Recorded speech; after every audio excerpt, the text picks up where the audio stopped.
Hi everyone, I'm Britt, and we've also got Bailey here as well. Hi Bailey. Hi guys, I'm super excited. Yet another episode.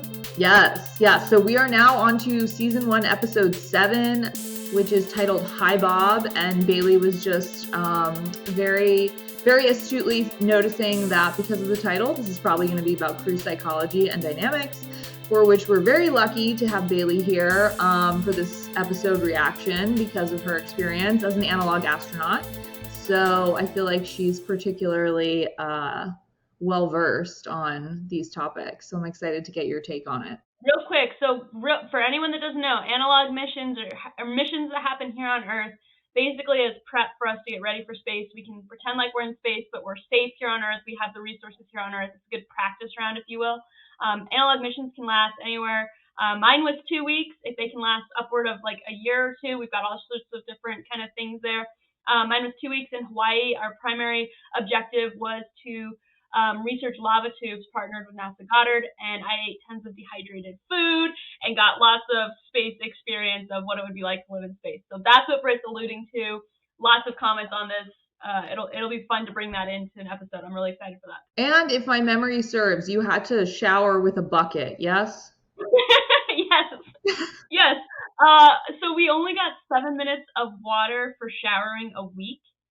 So what we would do is we would use 1 minute to fill a bucket and then just kind of go from there. And that's similar. You don't have running water in space because like gravity, right? So it's kind of similar to how they would have to clean themselves in space. So that was yet another like super cool experience that I'm glad I have a hot shower now. Yeah, exactly. I was gonna say, was your strategy like a little shower every day, or like save up for the big shower, or like it's not a big shower anyway, but like our crew was kind of unique. Like there's some crews, they had one guy that showered every day. Like I don't know what that'd be, a minute every day. Yeah, which is super impressive. Yeah. I showered I think 2 or 3 times the entire 2 weeks. I think the most someone showered in our crew was 4 times, and 2 or 3 of the crew members didn't shower at all. So for 2 weeks.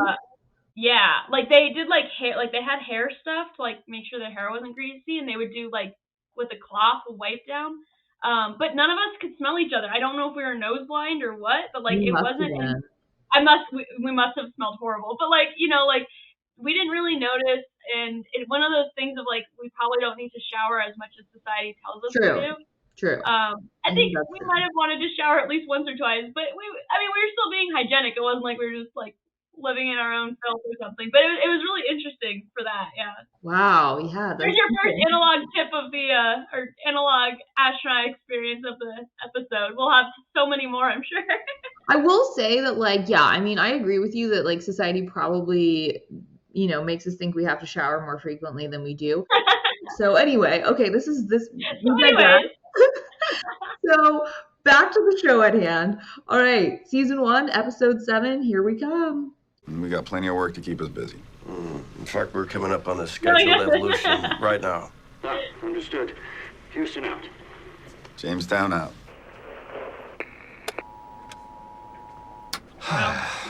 That's hard. That's what you were saying last time. The not knowing when the date. Yeah. Well, and it's interesting because, right, it's like some people would like even today, right? How many people are just like dying? They want to go to the moon so bad. And then like these people are like, get us off, like get us back home. One thing I'm seeing as a trend of the men whose wives are astronauts is they seem to be struggling with this lack of control. That the wives, I mean, I think the wives feel it back on Earth too, right? They have to just kind of take everything on. But I think the men that I'm seeing, at least in the show, have this like other level that like men are supposed to be the ones to be like the providers and the ones that can kind of control the situation.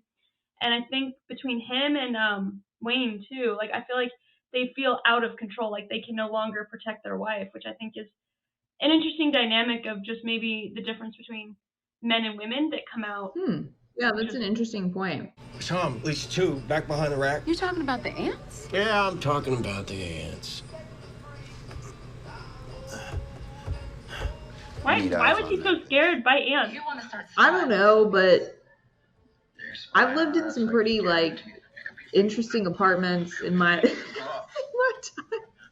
I feel like I've definitely had those moments where I'm like, not another one. I wonder if like in the future, if like my kids' generation is going to be like looking at this and being like, I can't believe that you used to like not film these shows and movies like from the moon itself. I think in the future too, we'll all have our own spacesuits and we can do whatever, right?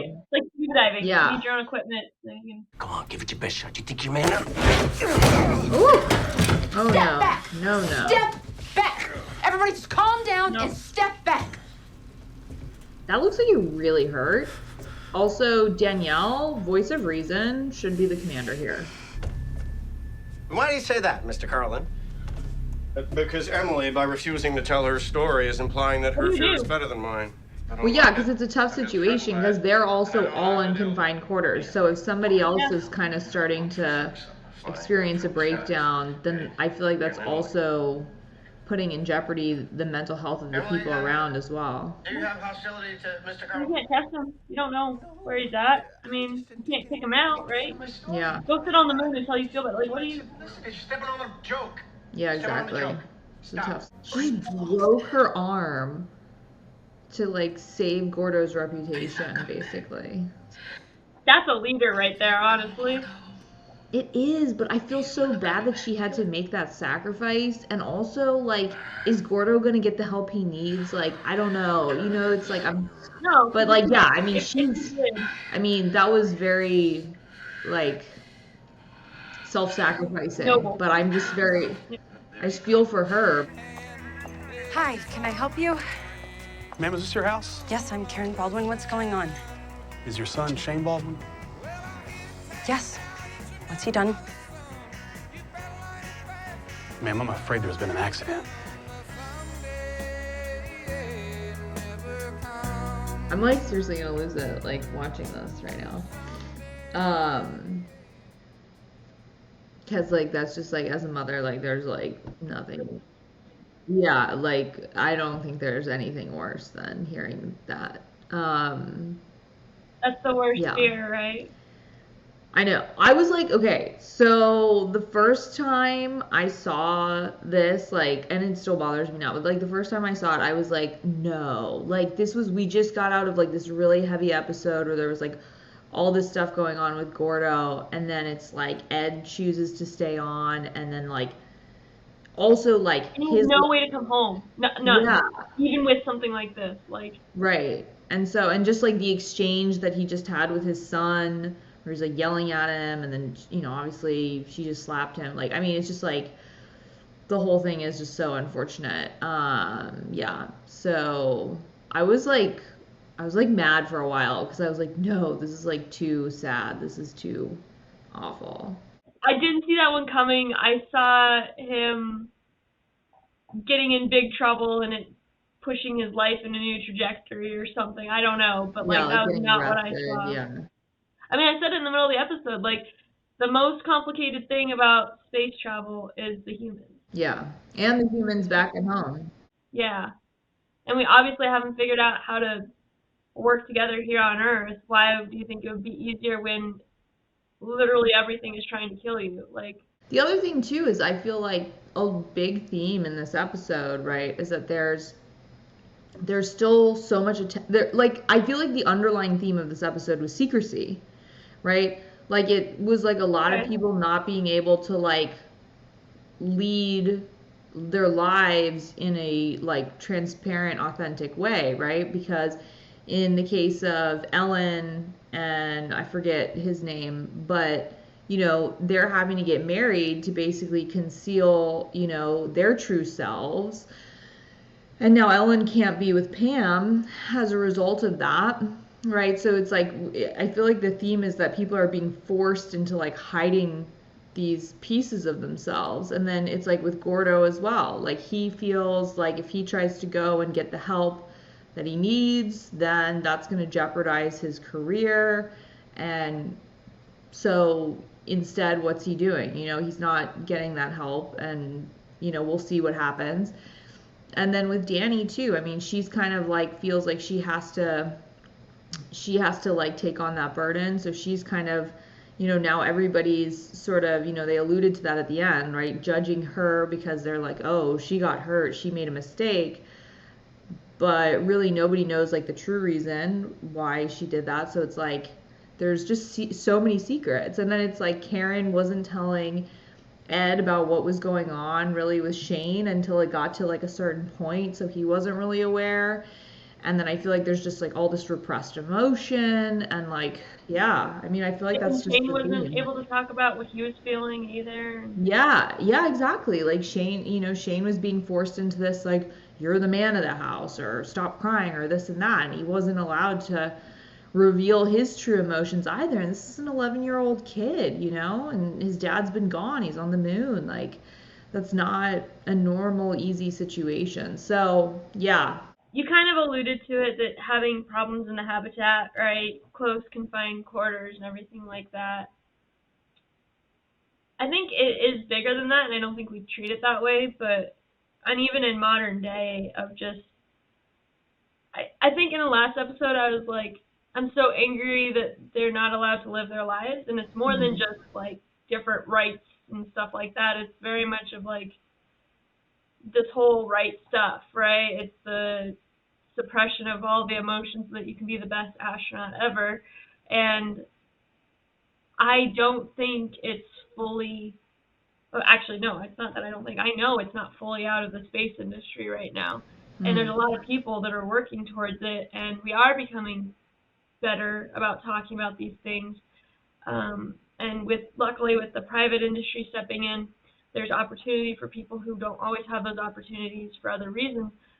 But it is still, you don't talk about it. I was talking to a friend of mine who they wanted to become an astronaut ever since they were little. They started experiencing mental health issues. They knew it, and they didn't say anything until after college, because they knew if there was a smudge on their record, they would not be, like, it would be like, I went and talked to a high school counselor once. Yeah. That would jeopardize becoming an astronaut, and why would you? It's not healthy. It's not because you're suppressing such a major part of it, because, like, to me, the human connection of it all is the most fundamentally important piece. And by not allowing someone to feel things, they quite literally can't connect with other people. They can't work as a team. They can't build that system. Like, if you think about it in terms of systems, that's what I do as a systems engineer. Like the Eclipse system, the propulsion system, you've got the human system, and you're breaking the human system. And it breaks my heart, honestly. It really sucks. Yeah, and I mean, I think that's a really good point. And I think it's also, I think it's interesting that we are so focused on like trying to kind of like push away or like make smaller like the human aspects of us, right? I mean, it's at the end of the day, I feel like your ability to understand, acknowledge, and like work on your mental health, your emotional state, and all that should be viewed as a positive. Yeah. That people want to do that. That should be viewed as a form of strength. Oh. And I mean, I'm right there with you. I feel like they're not to the same degree that there was back then, but there certainly still is this stigma. Kind of, be stoic, hold it in, like don't show how you really feel. And I think that's a really dangerous kind of mentality to push forward. So because humans are like machines, we all have a breaking point, and we don't know what that breaking point is going to be. Even Ed's still on the moon because he's the strongest of them, right? He's got a breaking point too, and it's not about how long until you reach that breaking point, it's how quickly you can come back from that. And people are although I would argue that actually Danny was the strong, because Danny, I would argue that too. Because Ed has like quite the temper, and like and that's the thing. But I mean, obviously Ed eventually came around, but like I mean, in that situation, Danny was calling it. Like she saw it early, she identified the problem, she kept her, like she broke up the fight between the two of them. She was cool and collected. Obviously, I hate the fact that she felt like she had to break her arm to protect her crewmate. That's really unfortunate. That's the bond. The bond that happens. That she clearly felt like I feel like it's almost like a sister-brother relationship that they kind of have, so.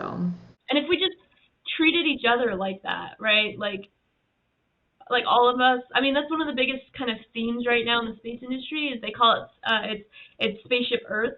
That, you know, if you think about it as this Earth is our spaceship and everyone on this Earth is part of your crew, you start treating people a little bit differently. Yeah. Well, all right. I hate to like end our double feature night on a yeah, this is like really heavy and yeah, definitely. Like this show is it's a roller coaster of emotions. I mean, Proud, angry, sad, yeah, anxious, like everything. excited. Yeah, I know. So anyway, So how can we bring this back up? I know. I have no idea. They have good music on this show. They do. Oh my God, They do have really good music on this show. Shout out to the writers and actors and everyone that could make me feel things of. Yeah. Yeah, they're doing a really good job with the show. So. Yeah, for sure. Well, and I hope great. it's getting people ready for space travel. These are the things we need to talk about. So. Yeah, exactly. And there's going to be exciting things, and then there's also going to be really hard things. Okay, I guess going back to, although this was like the prior episode, but again, double feature night, it's kind of blurring together. But I think like the thing I'm probably most excited to see on a positive note for future episodes is the whole Margot, and I think it's Leda, like. Yeah. We'll keep that up, and we'll, the future, the bright future of it all. Yeah, exactly. Okay, well, thanks for joining, Bailey, and yeah, everyone will be back again for season 1, episode 8. Bye, guys. All right, bye.